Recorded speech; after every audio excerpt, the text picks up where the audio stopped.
नमस्कार। सबसे बड़ा सवाल देख रहे हैं आप, मैं हूं आपके साथ पूजा।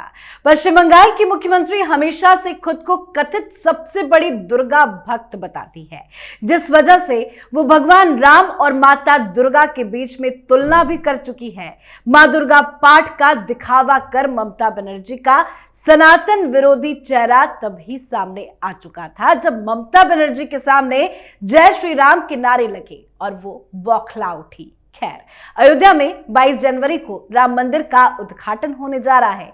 प्राण प्रतिष्ठा समारोह की तैयारी अंतिम चरण में है। इस बीच ममता बनर्जी ने अपना स्टैंड क्लियर करते हुए 22 जनवरी के दिन ही सद्भाव रैली आयोजित करने की घोषणा की है। ये रैली सभी धर्मों के लोगों के लिए आयोजित की जा रही है। मीडिया को संबोधित करते हुए ममता बनर्जी ने कहा कि 22 जनवरी को मैं कालीघाट मंदिर जाऊंगी और पूजा करूंगी, फिर मैं सभी धर्मों के लोगों के साथ एक सद्भावना रैली में हिस्सा लूंगी। इसका किसी अन्य कार्यक्रम से कोई लेना देना नहीं है। तो आज ममता बनर्जी के इस एजेंडे को समझेंगे। चर्चा के लिए मेरे साथ स्टूडियो में मौजूद हैं कैपिटल टीवी के editor in chief doctor Manish Kumar. Doctor साहब, बहुत बहुत स्वागत है आपका। धन्यवाद। ममता बनर्जी ने सद्भाव रैली की घोषणा की है, तारीख 22 जनवरी क्यों चुना? देखिए, ममता बनर्जी ने कभी सपने में भी नहीं सोचा होगा कि 22 जनवरी एक ऐसा दिन आएगा जहां पूरे देश में जय श्री राम के नारे लगेंगे। ये इसलिए क्योंकि ये तो वही ममता बनर्जी है कि कोई इनके सामने जय श्री राम कर दे तो वो पुलिस से गिरफ्तार करवा देती, पिटाई करवाती थी जी। खुद गाड़ी रोक करके पूछती थी कौन बोल रहा है जय श्री राम। डांटती भी थी लोगों को, डांटती भी थी। अभी डांटो, अभी डांटो। ये तो बंगाल के हिंदू है, वहां का इंटेलिजेंसिया तथा कथित अब तो है बचा नहीं। बंगाल सबसे फिसड्डी हो गया है, सड़ गया है, गल गया है। जिम्मेदार ये बंगाल के लोग हैं और बंगाल के हिंदू खास करके। अब बहुत सारे हिंदू वोट करते हैं, उन लोगों के लिए चुल्लू और पानी में डूबने का सबब है। क्या है? एक ऐसी महिला जो राजनीति के तहत जब असेंबली के चुनाव होते हैं तो सारे मुसलमानों को कह देती है कि भाई घर में बैठे रहो, तुम्हारा टाइम आएगा चुनाव के बाद। आपको याद होगा नॉर्थ बंगाल में एक जगह डेथ हो गया था, ममता बनर्जी फोन करके बोले कि अभी चुपचाप बैठो, गिनती हो जाने दो फिर मजा चखाएंगे। तो हिंदुओं को कत्लेआम हुआ वहां, कोई कुछ बोलने वाला, कोई बचाने वाला, कोई कुछ नहीं। तो फिर भी वहां की जनता जो है वो ममता बनर्जी के पीछे पीछे, भाई हिंदू तो है, सपोर्ट कर रहे हैं। इन्होंने असेंबली इलेक्शन के दौरान तमाम मुस्लिम प्रवक्ताओं को कह दिया घर में बैठो, और खुद आ गई या देवी सर्वभूतेषु बुद्धि रूपेण संस्थिता नमस्तस्यै नमस्तस्यै, ये करने लग गई कि हम ब्राह्मण हैं। वो अपनी हिंदू आइडेंटिटी को दिखाई और मुसलमानों को कह दिया अभी बैक सीट ले लो। चुनाव जीती और अपने तमाम इन जिहादियों को कह दिया कि टूट पड़ो। तो जिन जिन लोगों ने तृणमूल को वोट नहीं किया, चाहे वो कम्युनिस्ट का हो, चाहे कांग्रेसी हो, चाहे बीजेपी का हो, उसको पटक पटक के इन लोगों ने मारा। अब इस आंधी को कैसे रोकोगे? अब तो साख भी नहीं बची, अब तो इज्जत भी चली गई। चोर कह रहे हैं टीएमसी को लोग। नोटों का पहाड़ नेताओं के घर से मिल रहा है। गरीब जनता को टीएमसी वालों ने इतना लूटा कि लूट जो है टीएमसी के चरित्र का हिस्सा हो गया।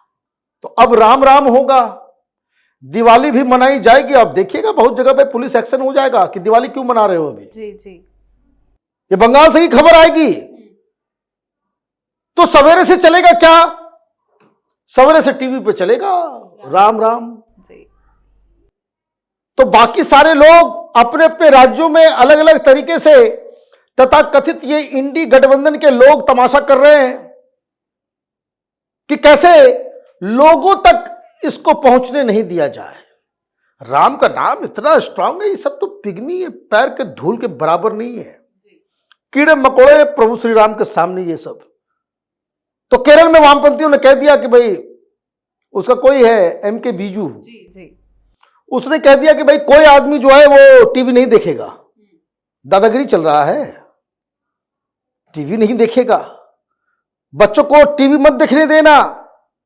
उस दिन बच्चों को बाबरी मस्जिद की तस्वीर दिखाना कि इसको तोड़ के बनाया जा रहा है। ऐसे तो सिख लोग हैं, और ये इंडी गठबंधन में है। कांग्रेस पार्टी इन्हीं लोगों के चक्कर में, इन्हीं गीदड़ों के साथ जो है वो सरकार में आना चाहती है। तो कोई भ्रामक प्रचार कर रहा है, जैसे वहां पे महाराष्ट्र में बैठा हुआ है वो उद्धव ठाकरे। शर्म भी नहीं आती इन लोगों को, इतने बेशर्मी सत्ता के लिए। कोई हिंदुत्ववादी नहीं है लोग। उसको ब्रह्म ज्ञान हो गया संजय राउत को, कह रहा है कि मंदिर वहां नहीं बन रहा है, जो मेन जगह था वो 3 किलोमीटर दूर बन रहा है। बताइए। तो लालू का बेटा कह रहा है कि भाई राम जी सपने में आए थे, वो कह रहे थे कि हम नहीं आएंगे 22 को। अच्छा, राम जी का सपना भी आता है। तो इस तरीके से देखिए अखिलेश यादव, ये सब लोग अपने अपने प्रचार में लगे कि किसी तरीके से कंफ्यूजन करो। ममता बनर्जी इन लोगों से स्मार्ट निकली, नया तरीका। क्या? अगर राम जी के खिलाफ बोलेंगे तो नाराज होगा।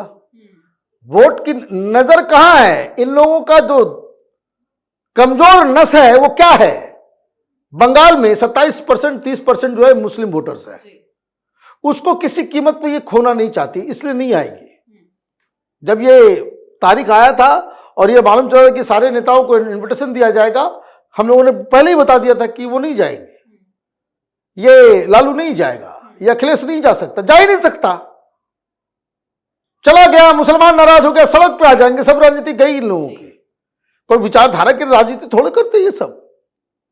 ये मुस्लिम अपीजमेंट, ये मुसलमानों के चाटुकारिता वाली राजनीति ये लोग करते हैं, उसके अलावा कुछ नहीं है इनके पास। तो ममता बनर्जी ने कहा कि भाई कैसे रोका जाए, तो एक तरीका है, लोग देखेंगे कैसे, तो टीवी से देखेंगे। तो एक काम करते हैं 22 तारीख को ही। और ममता बनर्जी ने कहा कि इसका किसी दूसरे कार्यक्रम से कोई लेना देना नहीं। अरे भाई, जब तुमने ये कह दिया इसका मतलब उसी से लेना देना है। उसी दिन कर रहे हैं तो लाजमी। उसी दिन कर रहे हैं, टाइम भी वैसा ही है कि सवेरे सवेरे वो जाएंगी और फिर वहां से वो कार्यक्रम शुरू हो जाएगा और बंगाली टीवी चैनल के मालिकों को कह दिया जाएगा कि खबरदार, तुमने अयोध्या से लाइव टेलीकास्ट किया। ममता बनर्जी दिखनी चाहिए। तो बंगाल की जनता को एक तरीके से कह दिया गया है कि भाई टीवी पे नहीं चलेगा, बायकॉट कर रहे हैं, बायकॉट किया जाएगा। तो वो नहीं वहां पे दिखाई देंगी। तो कौन दिखाई देगा? तो दिखाई देगा ये सद्भावना रैली, सद्भावना रैली दिखाई देगा। तो लोग जितना कम देखेंगे उतना कम प्रचार प्रसार होगा। लेकिन क्या मालूम इन लोगों को कि भाई ये पानी जो है सिर के ऊपर से गुजर गया है। ये ममता बनर्जी की सब 3rd ग्रेड ट्रिक्स से जो है कोई फर्क नहीं पड़ने वाला है। रैली कर रहे हो, मुसलमान आएंगे उस दिन, कोई भी सच्चा हिंदू तुम्हारे रैली में नहीं आएगा। और ये ममता बनर्जी को याद रखना चाहिए। आप कब तक लोगों को बेवकूफ बनाते रहोगे? सद्भावना रैली करवा रहे हैं। बंगाल के अंदर कितनी सद्भावना है वो मालूम नहीं चलता है। हिंदू वहां डर के माहौल में रह रहे हैं और ये सद्भावना कर रही हैं। तो खैर, मुख्यमंत्री ये कुछ भी कर सकती है, लेकिन ये जो अटेम्प्ट है वो अटेम्प्ट यही है कि टीवी पे जितना कम दिखे, बंगला चैनल पे चलेगा। उस दिन मैं आपको, हम लोग जब लाइव कर रहे होंगे तो बंगला चैनल का स्टेटस भी दिखा देंगे आप लोगों को। मेरी बात को आप याद रखिएगा। जी, बहुत बहुत धन्यवाद बातचीत के लिए। धन्यवाद। तो शुभ 22 जनवरी 2024 को जब भारत अयोध्या धाम में राम मंदिर की प्राण प्रतिष्ठा का गवाह बनेगा, पश्चिम बंगाल के मुख्यमंत्री ममता बनर्जी ने हिंदू भावनाओं की घोर उपेक्षा करते हुए कोलकाता और उसके आसपास के ब्लॉकों में एक राजनीतिक कार्यक्रम की घोषणा कर दी है। ममता बनर्जी के टाइमिंग को लेकर ही सवाल खड़े हो रहे हैं, जो साफ साफ बताता है कि ममता बनर्जी का मुख्य एजेंडा क्या है। इस पर आप अपनी राय कमेंट कर लिखें। देखते रहिए कैपिटल टीवी। नमस्कार।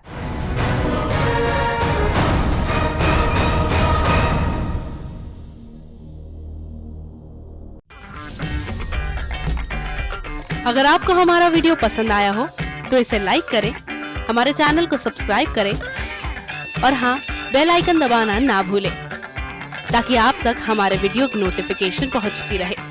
आप अपना सुझाव हमें कमेंट बॉक्स में दे सकते हैं। हमारे साथ जुड़ने के लिए शुक्रिया।